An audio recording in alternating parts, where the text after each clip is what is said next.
you. Thank you everyone for your support of last year for Prostate Cancer UK, and thank you for your continuing support.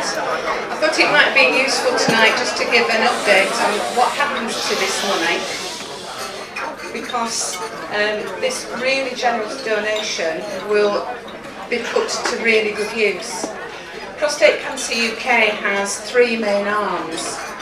One of the things that we do is we try to influence strategy on a national basis, because although I think we are extremely lucky with the services that we have up here in the north, if you're living in other parts of the country, probably not guaranteed to have that level of service. So it's important that we get that service for men and their families. One of the other aspects of the work that we do is we do lots of awareness raising. So the money that you raise helps to produce some fantastic resources that we use, that volunteers like myself use, to go out and raise awareness, to give talks to companies and to organisations. We go out and do lots of one-to-one support with men and their families who are affected by the disease. And the third area that we work very hard in is the area of research. It's very true to say that when my husband died 6.5 years ago, the treatments for men with prostate cancer were not particularly good. Over the last 6.5 years, those levels of treatments, the number of treatments, the number of opportunities and drugs that have come online have improved dramatically. In fact, we've probably come along a generation over the last few years. Lots of that has been down to the research that's been done. A lot of that is commissioned by Prostate Cancer UK, and last week or the week before, Prostate Cancer UK announced that they've just commissioned a further piece of research which brings the amount of money that they've invested in research over the last few years to 50 million. It's a huge amount of money, and with that money lots and lots has been done. There is still lots to do, because last year over 11,000 men died from prostate cancer. That's one man every 45 minutes. There are 330,000 men living with and beyond prostate cancer currently in the UK, which is a huge number, a huge increase on where we were 5 years ago. So that tells us that more men are going to be tested earlier, are being caught earlier and being treated earlier. But there's still a long way to go. A lot of men don't know about prostate cancer. Those of you who were here last year will know that I gave these statistics then. We also gave out lots of information leaflets, and I've left a lot of information leaflets on the bar and on the table outside. Please take those leaflets with you. I ain't taking them home again. And if you take those leaflets with you, read it, and then please pass it on to somebody else who doesn't know about prostate cancer. It's important we get the message out. It's important we know about it. And it's important that if you've got the signs and symptoms, you go and get checked out, so that the earlier the disease is identified, the sooner it can be treated. But this money will go to really good use, and I can't thank you all enough for your donations tonight. Thank you. Thank you very much. And what all of that means is that I'm an old white guy who treats people with cancer. But the reason I'm here is this lady who you've all seen, Primrose, who was a patient of mine, and I've still got my yellow label here, which I think shows that we lost Primrose just over 6 years ago. And I was very fond of Primrose, but I had no idea of just what a community lay behind her, and just how important she was, not only as an individual, but through her family and through the community. So I've been very moved and very honoured to be able to be involved with the Voices of Cancer over several years. So thank you very much for the invitation to be here this evening. Thank you very much for all the work that you are doing. And thank you also for the opportunity to talk about something that follows on from what you're hearing about regarding research on prostate cancer.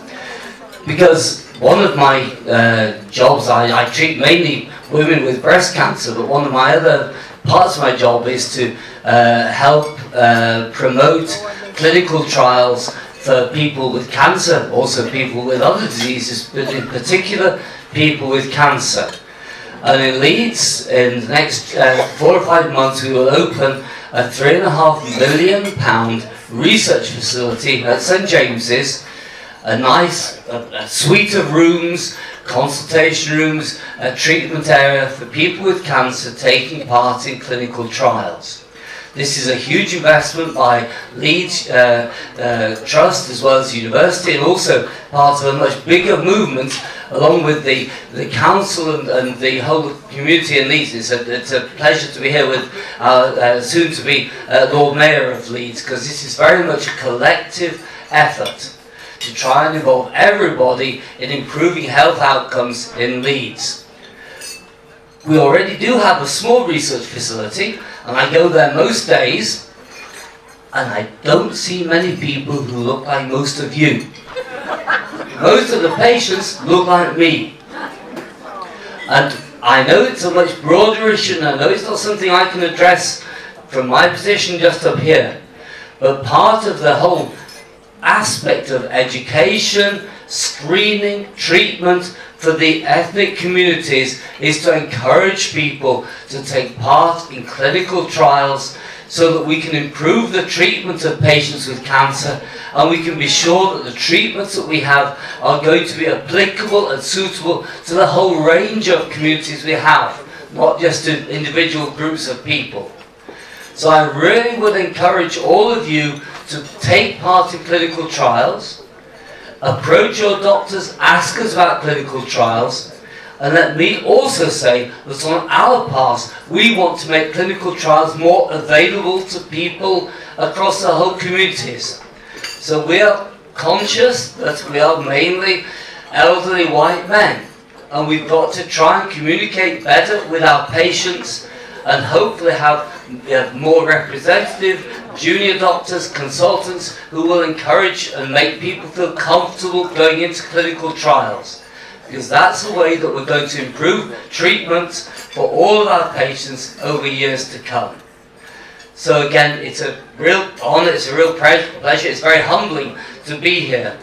But I just really hope that in the years to come we can work together to improve treatment for patients with cancer, patients with other types of diseases. And I think we have a real opportunity through the Trust, the University, and Leeds more widely through our new research facility to really make a difference to all of our people, to all of our communities. And to Primrose, every Christmas, my wife's Italian, we go to Italy every Christmas. And I said goodbye to Primrose on, I think it was 23rd of December before we went to Italy for Christmas, and we lost her whilst I was away. So every Christmas, as I walk up to the hospital in the days before Christmas, and when I come back after Christmas, I think about Primrose, and she still means a lot to me. So thank you to all of you, and especially to all of Primrose's family. Thank you.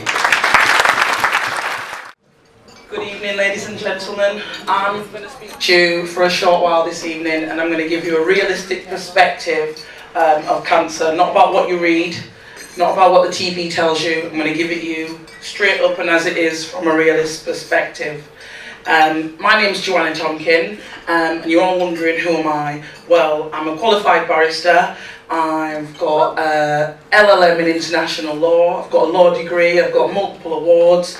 Qualified as a teacher, probation officer, and then on the 25th of May 2016, at age 30, I get the diagnosis breast cancer. I discovered a lump whilst I was pregnant with my son, and my doctor told me it's nothing, don't worry about it, it'll go away, it's just probably scar tissue. And I listened to my doctor, because that's what we do. We go to the doctor when we've got issues, and we expect what they tell you to be the pertinent issue. I went away, suddenly my nipple started pussing, and it was getting as though it was scabbing at the end of it. And I went back to the doctor and I said, nah, something's not right here. So he sent me for an ultrasound. The ultrasound lady looked at me and said to me, after looking at the ultrasound, it doesn't look like nothing. And I said to her, well, do you not think you should biopsy it? And she said, okay, we will do. Just to keep you peace of mind for you, we'll biopsy it. So I go home thinking, okay, maybe I've got a bad case of Munchausen, maybe I've got nothing better to do with my time than come up with some fictitious illnesses. But no, I go back to hospital by myself, because right now I'm expecting her to tell me there's absolutely nothing wrong with you, go away, find something else to complain about and come back. And she says to me, we've never seen this before, you've got cancer. And I just looked at her and I said, well, after surgery, do you think you could do me a tummy tuck and get rid of my child? I didn't know what else to say. I did not know what else to say. And for a long time after that, using the word cancer was taboo. I did not have cancer. Anybody that spoke to me, I had a nasty lump. And for a long time, it was a nasty lump. In fact, it took a breakdown and counselling for it to actually become cancer. Okay? Because what happens is that suddenly your world gets thrown upside down. You thrust into treatment. Every day somebody's got something for you to do. Your life is no longer yours. Somebody controls your timetable. Drugs control whether you can sleep, whether you can eat, what it is you do, whether you can get up and down the stairs. And then all of a sudden, when treatment ends and they say to you, guess what? We think we've done it. And you think, yeah, I'm supposed to be cancer-free, woohoo! You go home that day, you ring everybody in your phone book and you think to yourself, yeah, I'm happy. And then day 2 comes, crash. Because actually, what am I going to do now? I've gone for the last 18 months of having everybody control every detail of my life. And then everybody has just put me down. They've just dropped me, because now I'm no longer a statistic on their radar. I'm done, because I no longer have cancer. But actually, that's where the real work starts. Because actually, for 18 months, you haven't worked. So who paid the bills? I am and was at the time a single parent. And my concern was, how am I going to pay my bills? I have no insurance policies. I have nothing. Who is going to keep a roof over my head and my 2-year-old child's head? Who is going to do it? The doctor said, you'll have to figure a way. You'll have to apply for benefits. I applied for benefits, bearing in mind, folks, I was in full-time work. And they said to me, you're employed, you're not entitled to benefits. You're not entitled to anything at all. However, as we all know, you only get 6 months sick leave, and that includes your half pay and your statutory sick pay. And I don't know whose mortgage gets covered with the statutory sick pay. And that gas, electric, water, council tax, Sky, Vodafone, Tesco's, Asda, the petrol station, HMRC, the insurance, all these other people, they don't want to hear that you've got cancer and you can't pay your bill this month. Right? Nobody's giving you a break. So, I took this negative and decided to make a positive. And I decided that I couldn't go back and do my job working with paedophiles and murderers and rapists and domestic violence people, listening to them complain about why they couldn't do what they were supposed to do on a daily basis. And I decided to set up a charity. And my charity is called Joe's Hope. And what we primarily provide is post-surgery bras for breast cancer patients. Because when I was told I had cancer, they then said to me, do you know, if you'd have come in here 6 months ago, we'd have given you a post-surgery bra, but now if you want one, you've got to buy it yourself. Hey ho. Number 2, the unexpected cost of being sick. The unexpected cost of being sick. Everybody in here would think, you get sick, you go into hospital, they cut off your breasts, then you're going to wake up with the bra that you need to support what you have left, to support the drains, to support the pipes, the antibiotics and everything else that's being pumped into your system. But no, it depends upon your postcode. So, after I got well, I decided that I'm not letting anybody else wake up from surgery like that. Because the first thing I did when I woke up from surgery was move my arm. And I pulled out the drain. So then somebody's got to come and reattach it. And this is the thing when you're sleeping. Who knows what they're doing when they're sleeping? And these are the things that are not written about in a book. Somebody doesn't come and tell you about these things. So we provide post-surgery bras for women, for anybody who is in a situation where they can't afford to purchase one, because believe it or not, these things range from 50 to £500-600 unexpected costs. We also provide yoga classes to help rehabilitate people, because before about 3 months ago I couldn't get my left arm this high up in the air. Because when they removed this breast, they take away so many muscles. And believe it or not, folks, you don't know what you use the muscles in your chest for. To cough, to sneeze, to sit up, to sit down, to stand up, to pick up, to open a can opener, to put your washing in the washing machine, to push your hoover around your house, to plump up the cushions, to put on your clothes. Everything, even brushing your teeth becomes a chore. Because although you might not be able to use your left hand, using your right hand also doesn't work, because that muscle is one long muscle that runs along your chest. So when they finish cutting up this muscle and pulling the muscle from your back to reattach it around the front, you have to take time to heal. The unexpected costs of cancer. So what we also do as a charity is provide hot meals for homeless. And you're wondering, how do you get from post-surgery bras to homeless? Because if I didn't have my family and the family I have today, me and my son would have been homeless. We would have been homeless, because who was going to pay my mortgage? Who is going to pay Npower, British Gas, the water bill, the council tax? Because you get no reduction because you're sick, I can assure you. And you try and apply for benefits and you quit your job, and they will tell you you have intentionally made yourself unemployed. Therefore you are not entitled to benefits. So I would have been homeless if it wasn't for my family. So this is why we provide the homeless with at least one hot meal a week. Not food bank tins that they've got nothing to cook that food on. We provide them with a hot meal. And we work with the youth, because we want to break this cycle of young people going out there and committing crime as well. And we work with the youth at doing musical theatre and other different things. And everything that me and my charity provide is free. And it's free because of those unexpected costs. And I've been working now, setting up my charity for about 18 months. And I'd love to say I'd be able to take a salary, but it's not going to happen, because I find it hard to take £5 from the charity.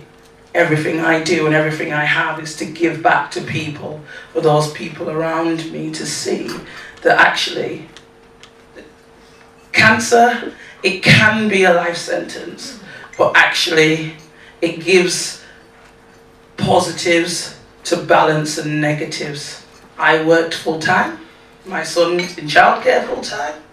Now I'm at home, I attend parents' evening, sports day, I see him. I'm there to help him with his homework. I don't have to go to the childminder to get feedback on how his day was, because guess what? I'm there. So in a way, the cancer gave me time, and the cancer made me appreciate what is actually important. So just a little note for all of you that are out there watching your bank balances, and you know, you got £100,000 in savings, like guess what? That 6x2 box we all got, you can't take it with you. You can't take it with you. Because in heaven they're not accepting Visa, they don't take check, MasterCard, them things there, they're not raining. So enjoy the life that you've got. Enjoy the life that you've got. And appreciate the people around you. And the next time you see somebody on the street sleeping in a sleeping bag in these cold weathers, don't look at them like they're trash. Speak to them and try and understand what's put them into that predicament.